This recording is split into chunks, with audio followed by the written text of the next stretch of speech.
Hello everyone, this is Defense Politics Asia, and this is the summary for the day of 706 to 707 for the 30 to 31st of January. Let's start off with the frontline changes report, and we start off with Klishchiivka. So in the frontline changes report that I've published around 12 odd hours, over 12 hours ago, we talked about the Ukrainian forces capturing this area here, this area, and this is based on one geolocation of the Ukrainian forces being geolocated up here. However, over the part in the latest post or report by Deep State UA, they claim that the Russian forces have taken this area here along the road. So let me zoom in a bit. Maybe my arrow is a bit fat. So the Russian forces have taken probably this tree line and this northern part of the entrenchment, and so this is actually kind of a slightly clash with the frontline changes that I've made. So which means that even though the Ukrainian forces is geolocated at this building here, the Russians are still pushing over in this northern part. So which means the entire entrenchment is not fully captured by the Ukrainian forces just yet. So this is actually very interesting that we have this clash in terms of how the thing has developed. So we will continue to monitor this part of the front line at the Bakhmut Front. The next frontline change is over here at the Novomykhailivka region in the Donetsk Front. So this is Donetsk city, and Novomykhailivka is over here. The Ukrainian mapping, Deep State UA have acknowledged that the Russian forces have basically taken this position. There is a heavy entrenchment at this position, which means that the finally we have Deep State UA fully acknowledging that the Russian the total claims of the Russian mappings or the claims, and in fact they add on to this stronghold at this junction between the road and the tree line, and this is quite bad. This is actually the major stronghold that is defending the northern part of Novomykhailivka, because if we follow all the way down, you can see that there's actually no more stronghold. So this is taken. There is a straight road all the way down to Novomykhailivka, with the Ukrainians only have these three lines that's defending this area here, and maybe this one. So and there's already a huge gray zone around here, so the Russians can attack in these areas here, and yeah, this is going to be the main thing that is we're going to be watching out for.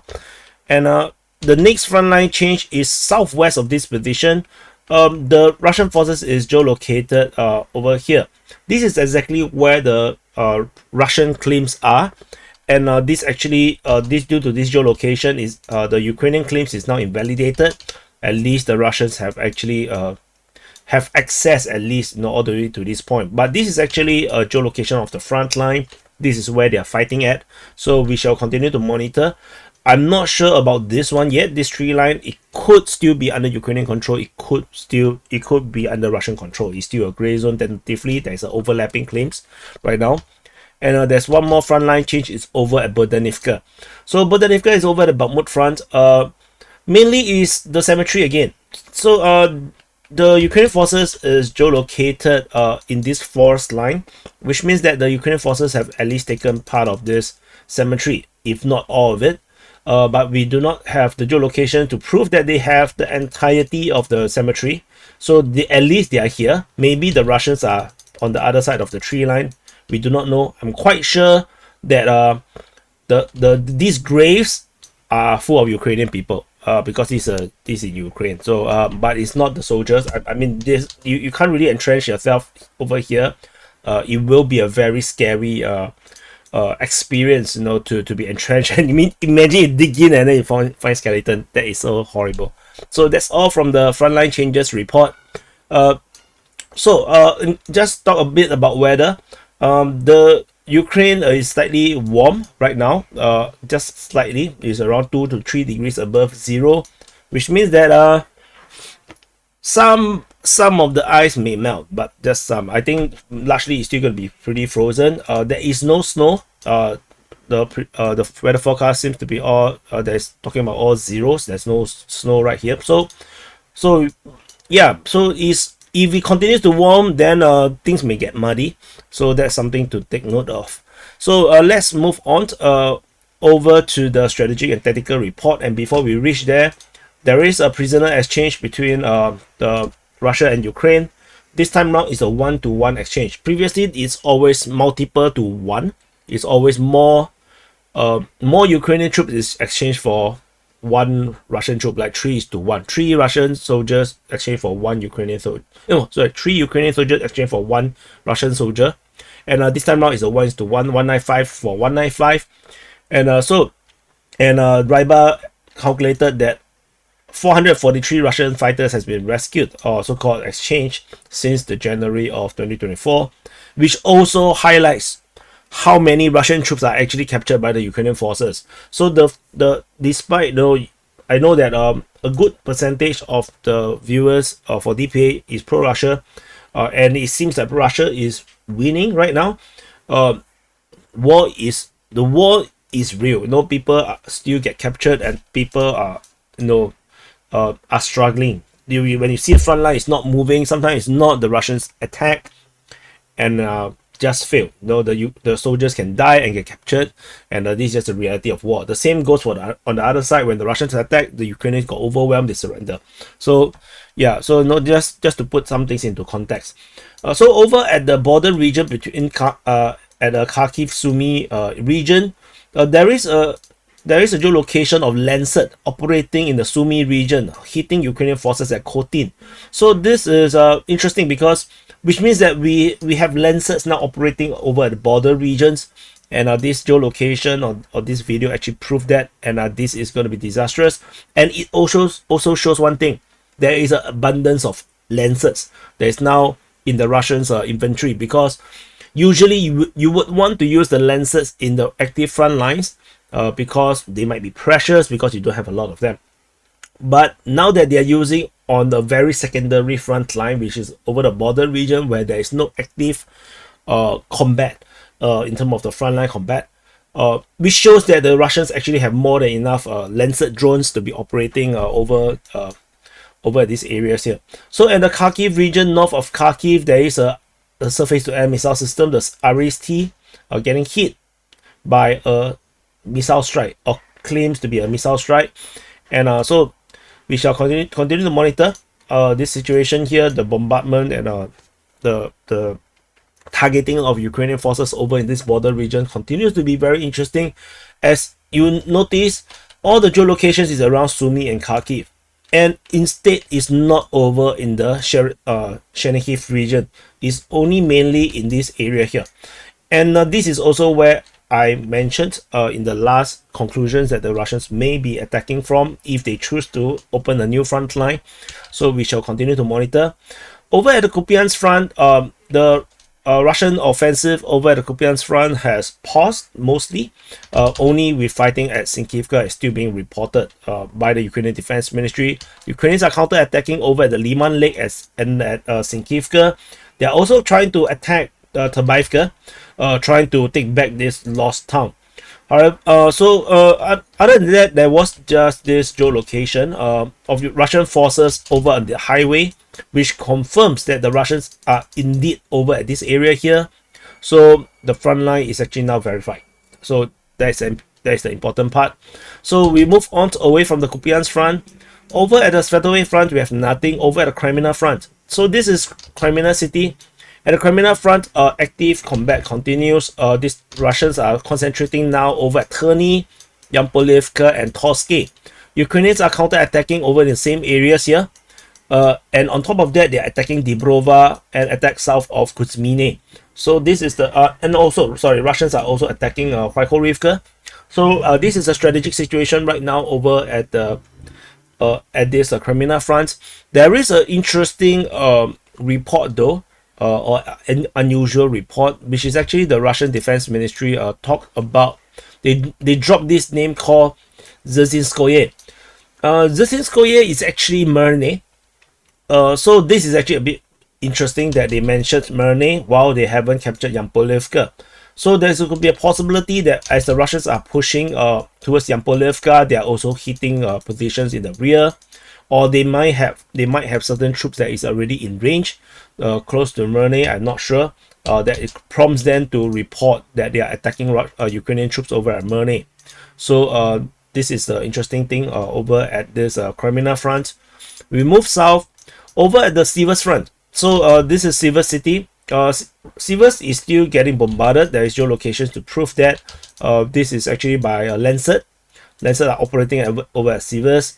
And there is also geolocation of Ukrainian forces in the southern part of this industrial zone in the Bilohorivka, which shows that the Ukrainian forces are still actively operating to ensure that the Russian offensive, mainly coming from the northeast, is deterred. So Russians are known previously to have captured the entire of this industrial zone. So now is under a gray zone kind of thing. Is contested. So and further south, fighting is reported at Verkhem-Okanyamsky, according to the Russian Defense Ministry. So this is the situation here. That at Vesele, over this area here, is something interesting happened. As mentioned in the Frontline report, Ukrainian forces is geolocated within Vesele, which means that the Ukrainian forces have counter-attacked or at least sent troops into Vesele, which is devoid of Russian troops. So I did mention this before, because Vesele is overseen by multiple hills all around the northern part of Vesele, and from these positions, the Ukrainian forces can rain fire on the Vesele if any Russian troops dares to entrench over there, and it will be disastrous for them if they try to entrench in Vesele.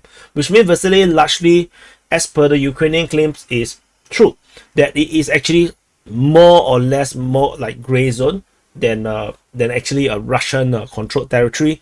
So but the Ukrainians are not there except for this geolocation, and according to the story is that the Ukrainian forces got spotted, they got attacked, and they are running away. So this is the situation right now. Vesele is, yeah, just take it with a pinch of salt, which is why the overlapping mapping clearly shows the real situation at Vesele.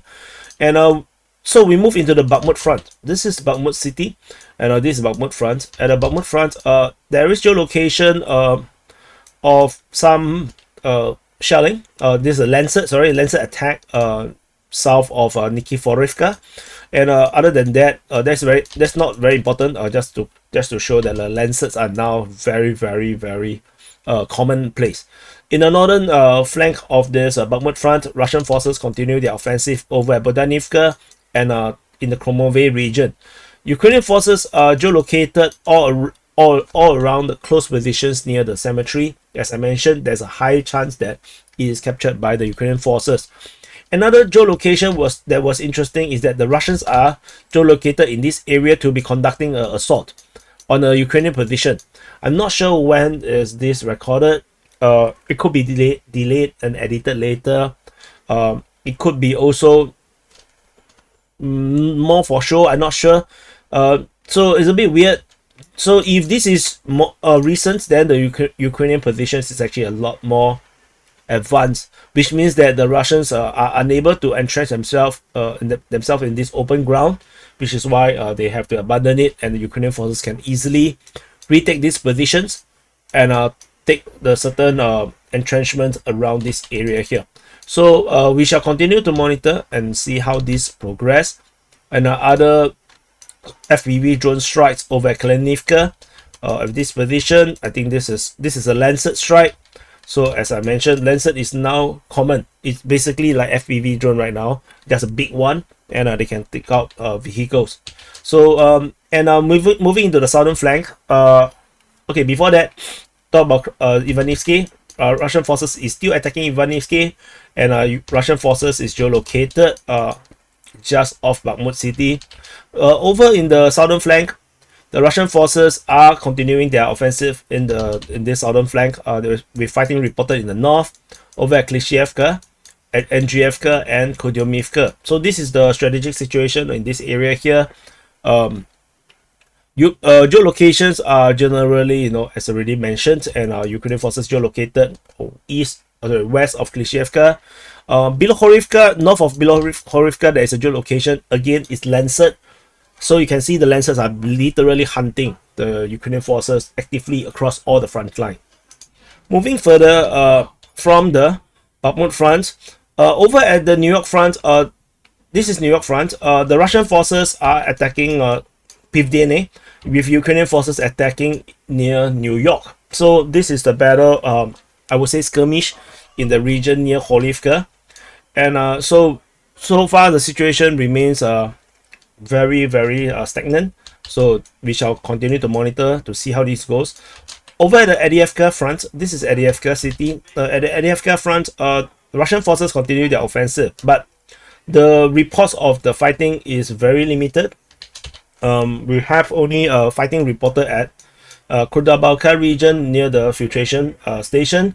There is fighting reported at Avdiivka itself, Pervomayske as well as Nevelske. And this is about it. The entire northern flank is actually not mentioned, so there's nothing much to talk about.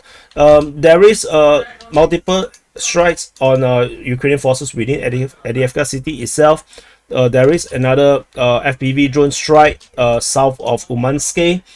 And then in the north, we have Ukrainian forces being geolocated along the railway line, continue to show that the Russian forces have made no progress, and Russian forces geolocated attacking at Stepove, which reportedly failed, which also shows is also reflected by the lack of change over the frontline report.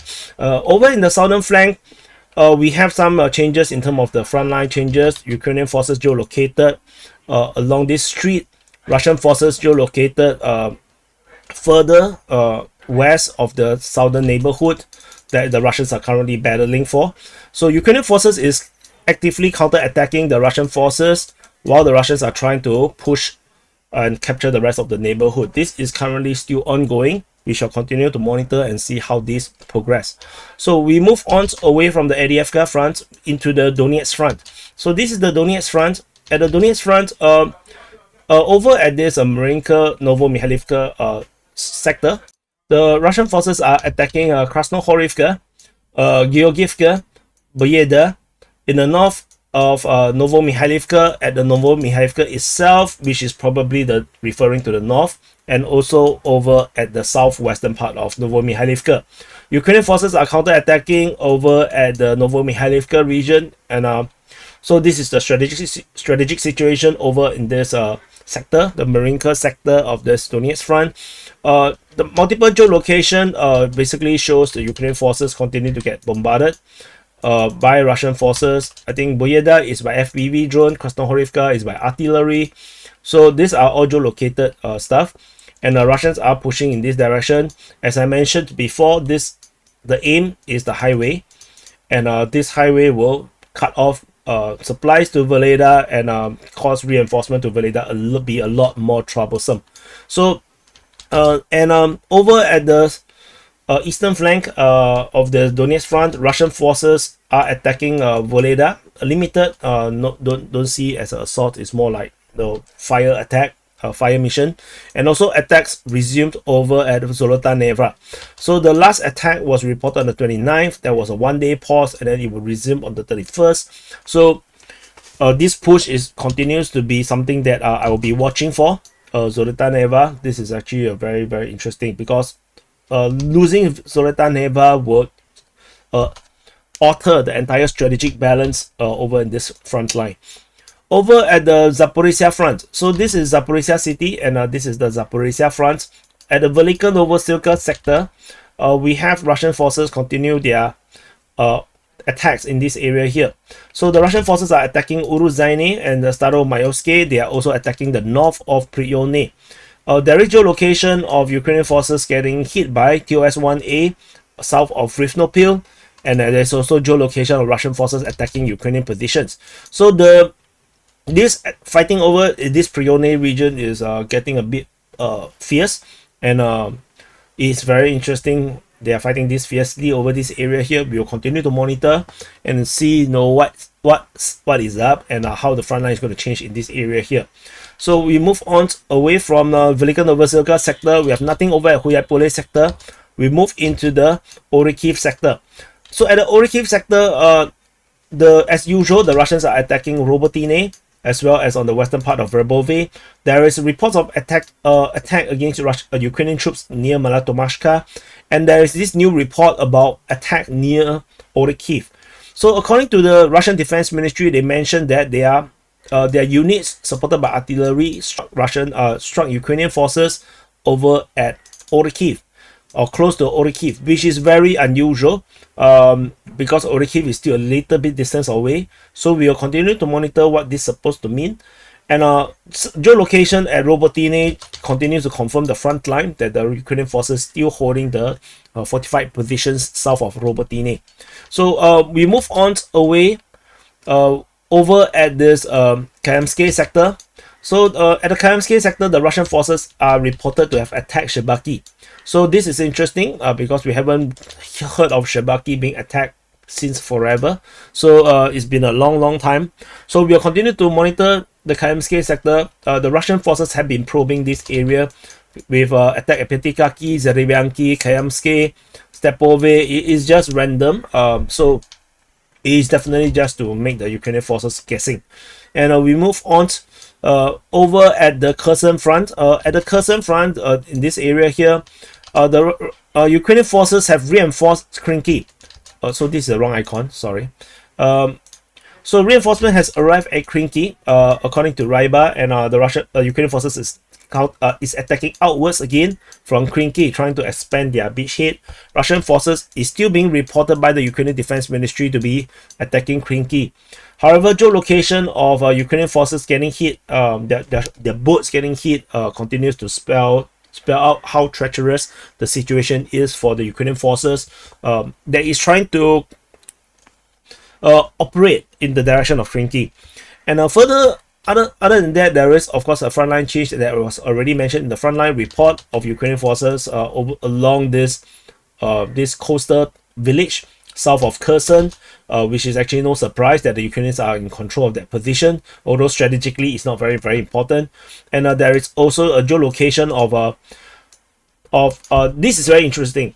A Ukrainian position over at Zaporizhzhia is getting hit, but this time around there's a new weapon that is being mentioned, Garam drones. So Garam drones, these suicide drones are usually used to hit infrastructures by the Russians. They use it as a kind of like a slow moving cruise missile, but this time around, this is the first time I see it being used on Ukrainian troops positions. So this is actually very interesting, and it's not just one drone. They send multiple drones in this footage posted by Military Summary. So this is something to note. It's very interesting to see Garam drones are being used in this kind of capacity. So it might suggest an increase in the availability of these Garam drones to be used by frontline troops, because these are being used more like a strategic weapon, like a cruise missile, and to be used in such a tactical semi-strategic way is very unusual. So it could spell that they have a lot more of these drones that they can now use it like a Iskander. So we will continue to monitor and see how this goes. And yeah, so this is the strategic and tactical report.